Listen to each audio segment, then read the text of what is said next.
Okay, we're going to look at Stanley Milgram's experiment, this famous obedience experiment that to this day is something that shocks people. He was not expecting these results.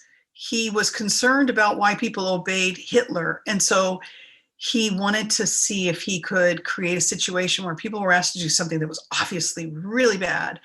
And if they would challenge the person asking them to do the horrible thing. And the interesting thing was he really thought there would be a lot more disagreement than there was. So, and he also isolated what particular situations made people more or less likely to obey. So we're going to go through that really quickly now. And you'll notice that it was easy for people to give slight shocks to the person who was behind a wall that they thought they were shocking. They were studying whether this person could remember things. And so that if the person couldn't get an easy answer, it wasn't so hard for them to give a little shock. You can see everybody was willing to do that, 100%.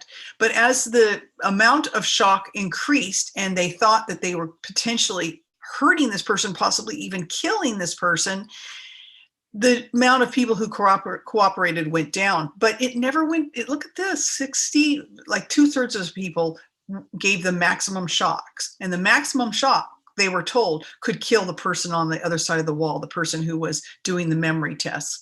So this was horrifying to Stanley Milgram. And we just want to go through a letter. The victim was an actor. Just to make sure you know, the victim received no real actual shock. The victim was pretending. But still, the people didn't know that who were supposedly giving the shock. And so it really is an experiment in authority, in what people will do to make sure they support the person in authority, obey the person in authority. So obviously, so many people were obeying that it was the situation, it wasn't their personalities. And in fact, the people who were most reluctant to do this, and there were a couple people who didn't even want to take part of it. One of them, she had survived Nazi concentration camp. She wanted no part of this, and she instantly recognized the creepiness of it because she'd been in a concentration camp. So, but other than that, the people who participated in the experiment, it was about the situation. It was not about their personality. So you want to say to yourself, what would I do? Would I deliver a moderate shock? Would I actually deliver an extreme shock? You don't know, but 2/3 of people did. What if the victim was screaming in agony? And you could see a lot of people went along with that. They were screaming in agony. People ignored it because it was their quote unquote duty to obey. So 2/3 went all the way to the maximum 450 volts, thinking that they could be killing the person on the other side. Now, this is an interesting chart, and we won't spend a long time on it, but I do want you to notice a couple of things. If you want to look at this longer, freeze the frame right now and study it. It's very interesting. But what's interesting are a couple things.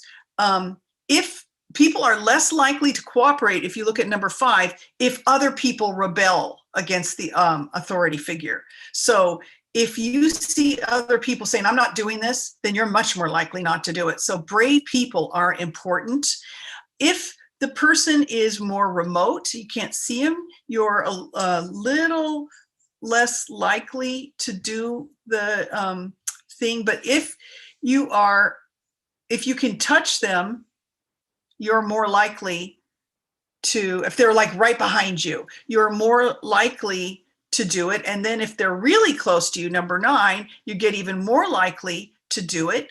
If it's in a institutional setting, like boring walls, maybe anything that feels institutional, like schools, hospitals, any of these places, you're more likely to do it. That's fascinating. If the more remote the person is, like if you can't see them, they're behind a wall, you're more likely to do this. If you're in the same room with them, you're going to have a lot of trouble doing it. And then, so anyway, you might want to, if there's 2 authorities, number 14, you're really much more likely to obey. So Fascinating things, really, and good for us all to know so that we can know how important it is to be brave and to recognize that we influence each other in bravery as well. We want to be brave. We don't want to obey if the situation is something that's cruel, but we need other people to be brave as well. And that's why it's so important